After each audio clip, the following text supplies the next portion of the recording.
नमस्कार साथियों, मैं स्मिता ठाकुर आज एक नए अध्याय के साथ उपस्थित हूँ। आज का हमारा अध्याय है भाषा, व्याकरण, लिपि और बोली। सबसे पहले हम बात करेंगे भाषा की। भाषा क्या है? अगर हम देखें तो इस संसार में अनेक प्रकार के जीव हैं और उन सब की अपनी अपनी भाषाएं हैं, पर मनुष्य उन सभी प्राणियों में श्रेष्ठ है क्योंकि उसके पास मौखिक और लिखित दो प्रकार की भाषाएं हैं। भाषा के कारण ही मनुष्य इस संसार में सर्वश्रेष्ठ प्राणियों में गिना जाता है और शायद भाषा के कारण ही हम लोग आज उन्नति के इस शिखर पर पहुंच गए हैं कि हमने अपने लिए इतनी सारी सुख सुविधाएं इकट्ठी करी। हम अपने विचारों का आदान प्रदान कर पाते हैं, सुख और दुख एक दूसरे से बांट पाते हैं। तो आज हम इसी भाषा के विषय पर बातचीत करेंगे कि भाषा क्या है, कितने प्रकार की होती है। तो आइए देखते हैं। भाषा को समझने के लिए यहाँ पर 3 प्रकार के चित्र दिए गए हैं। पहले चित्र में एक बच्चा रो रहा है, दूसरे चित्र में एक ट्रैफिक पुलिस वाला यातायात के नियमों का पालन करने के लिए संकेत दे रहा है, तीसरे चित्र में एक शिक्षिका अपने विद्यार्थियों को पढ़ा रही है। पहले चित्र में आप देखेंगे बच्चा रो करके अपनी भावनाओं को व्यक्त कर रहा है। क्यों? क्योंकि उसके पास कोई भाषा नहीं है, वो बोल नहीं सकता। हम उसकी भावनाओं को संकेतों के माध्यम से समझने की कोशिश करते हैं जब तक कि उसके पास भाषा नहीं होती। जैसे ही बच्चा किसी न किसी भाषा को सीख जाता है, वो उस भाषा में अपने विचारों को व्यक्त करना प्रारंभ कर देता है। यहाँ पर आप देखेंगे दूसरे चित्र में कि एक ट्रैफिक पुलिस वाला संकेत दे रहा है।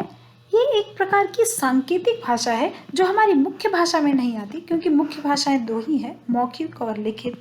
लेकिन ये भी एक प्रकार की भाषा है। संकेतों के माध्यम से भी हम बहुत सारे संकेतों को समझ जाते हैं और बिना बोले हम उस संकेत के द्वारा उस नियम का पालन करते हैं। तो जैसे कि आप देखेंगे सड़क पर चलते समय बहुत सारे संकेत के द्वारा हम यातायात के नियमों का पालन करते रहते हैं।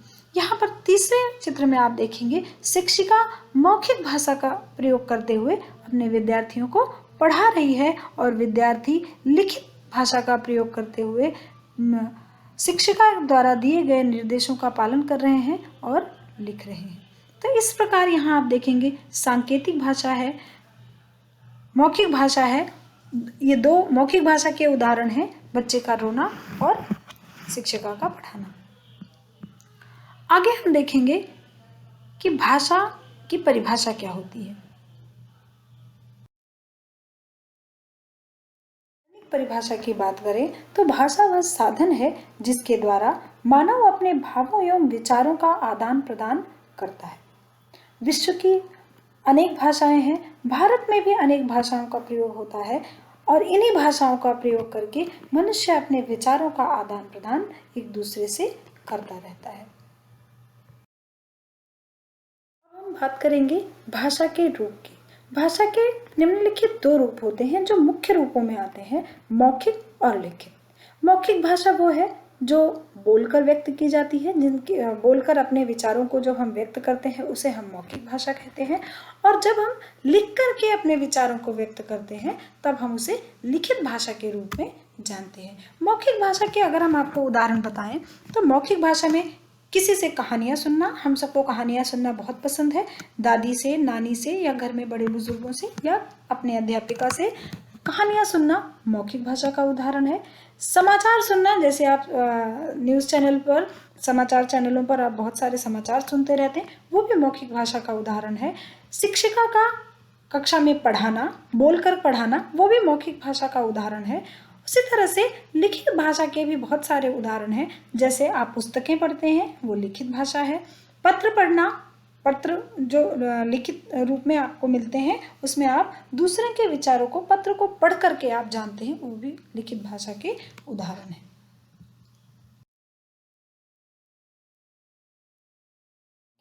व्याकरण क्या है? भाषा के शुद्ध ज्ञान के लिए व्याकरण को जानना बहुत आवश्यक है, क्योंकि यदि आप व्याकरण को नहीं जानेंगे तो भाषा को शुद्ध रूप में बोलना लिखना आप नहीं सीख पाएंगे। इसलिए भाषा के सही प्रयोग के लिए शुद्ध लिखने और बोलने के लिए व्याकरण का प्रयोग जानना अत्यंत आवश्यक है। तो व्याकरण, अगर हम सामान्य जीवन का एक उदाहरण लें तो जिस तरह से हमारे घर में पानी को शुद्ध करने के लिए हम वाटर प्योरीफायर जल शोधक मशीन का इस्तेमाल करते हैं, उसी तरह से व्याकरण जो है वो हमारी भाषा को शुद्ध करने का काम करता है। तो व्याकरण एक तरह से हमारी भाषा का प्योरीफायर है, शोधक है, जो उसकी कमियों को दूर कर उसे और भी शुद्ध या पढ़ने लिखने के उपयुक्त बनाता है। तो व्याकरण का काम है भाषा को शुद्ध करना।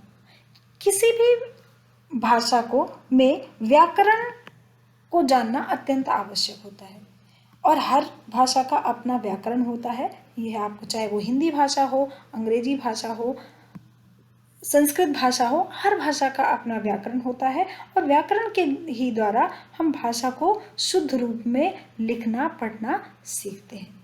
तो व्याकरण, अगर हम सामान्य जीवन का, मैंने आपको उदाहरण दिया कि जिस तरह हम घर में मशीन रखते हैं पानी को शुद्ध करने के लिए, और उससे हम वो हमें पानी की कमियों को दूर करके एक शुद्ध पानी पीने के लिए देता है, उसी तरह से व्याकरण जो है भाषा की कमियों को दूर कर हमें शुद्ध भाषा का ज्ञान कराता है, जिसको हम सामान्य रूप से बोलते और लिखते हैं।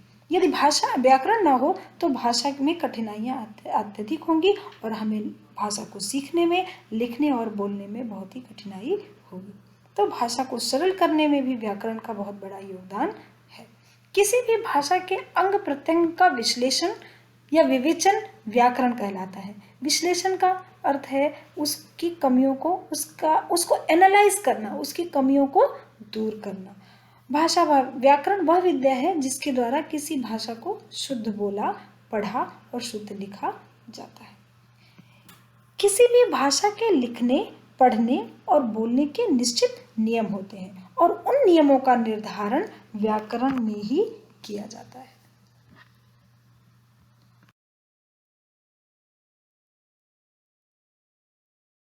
बात करेंगे व्याकरण के अंग या विभाग। व्याकरण के कितने अंग होते हैं?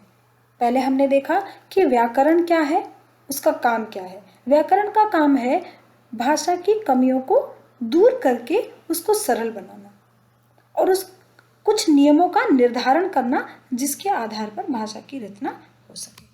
अब हम देखेंगे व्याकरण के कितने अंग या विभाग हैं।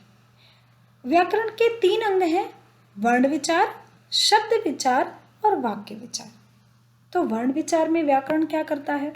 वर्ण विचार में व्याकरण जो है अक्षरों के आकार, भेद, उच्चारण आदि के विषय में विचार करता है कि वर्ण कैसे होने चाहिए, उनका आकार कैसा होना चाहिए, वर्ण के भेद कितने होने चाहिए और वर्णों का उच्चारण कैसे होना चाहिए। वर्ण विचार में व्याकरण इन्हीं सब विषयों पर विचार करता है, इसलिए हम उसे क्या कहते हैं? वर्ण विचार। दूसरा भेद है शब्द विचार।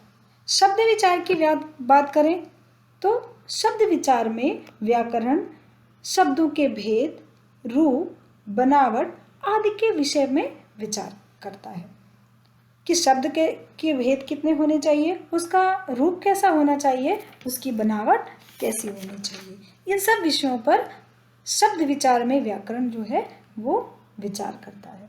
तीसरा है वाक्य विचार।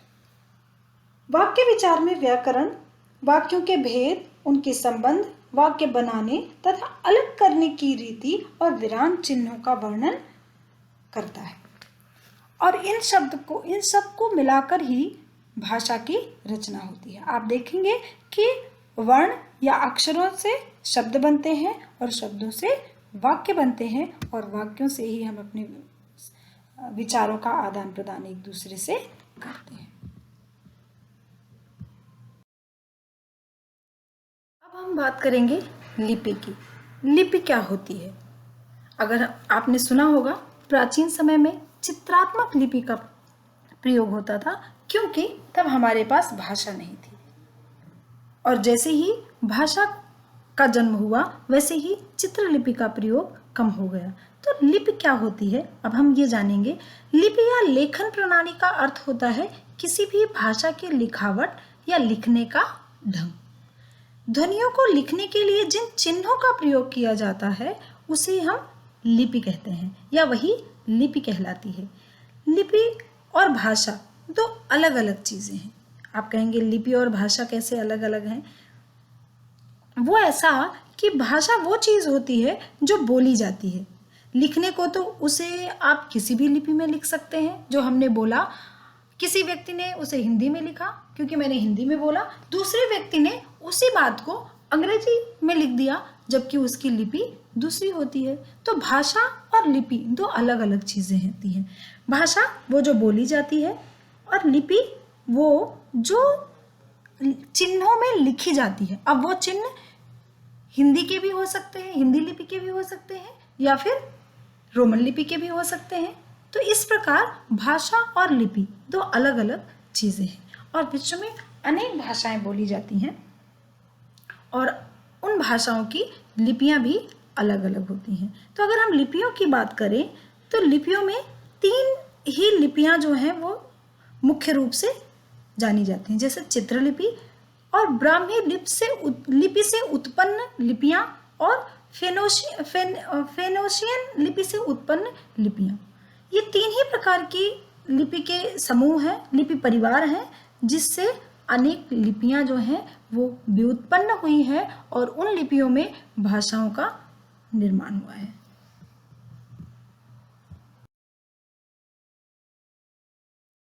के बाद बात करेंगे हम बोली की। बोली किसे कहते हैं? भाषा और बोली में क्या अंतर है? भाषा के क्षेत्रीय रूप को बोली कहा जाता है तथा प्रत्येक भाषा का विकास बोलियों से ही होता है। अब क्षेत्रीय रूप क्या होता है? किसी भी निश्चित क्षेत्र में जो भाषा बोली जाती है उसे ही हम बोली कहते हैं। और बोलियों से भाषा का कैसे विकास होता है? बोली जो निश्चित क्षेत्र में बोली जाती है, वहां के बोलने वाले लोग यदि उस बोली को ठीक ठीक अनुकरण करते हैं और उसका व्यवहार करते हैं तो धीरे धीरे वह बोली अपने भावों को अभिव्यक्त करने में इतनी सक्षम हो जाती है कि उसमें लिखित साहित्य भी लिखा जाने लगता है और तब वो भाषा का रूप धारण कर लेती है या उसे भाषा के स्तर पर हम ला देते हैं, क्योंकि उसे अपने भावों को अभिव्यक्ति के लिए किसी दूसरे भाषा की सहायता नहीं लेनी पड़ती। वह व्याकरणिक रूप से, शब्द संपदा के रूप से इतनी समृद्ध होती है कि वह अपने भावों की अभिव्यक्ति अपनी भाषा में कर सकती है, तब वो भाषा बन जाती है। और बोली जब सिर्फ बोलने के लिए प्रयोग की जाती है, उसमें लिखित साहित्य का प्रयोग, उस भाषा का प्रयोग लिखित साहित्य में नहीं होता, तब हम उसे बोली कहते हैं। भाषा और बोली में क्या अंतर है? बोली देश के किसी निश्चित क्षेत्र या सीमित क्षेत्र में बोली जाती है, उसी को हम बोली कहते हैं, जो केवल बोलने के लिए ही प्रयोग की जाती है।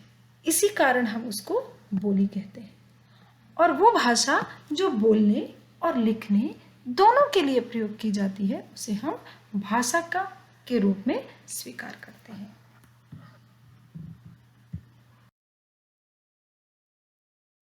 हमने आपको भाषा, लिपि, व्याकरण और बोली के बारे में यथासंभव जानकारी दी। आशा है कि ये आप सबको उपयोगी होगी।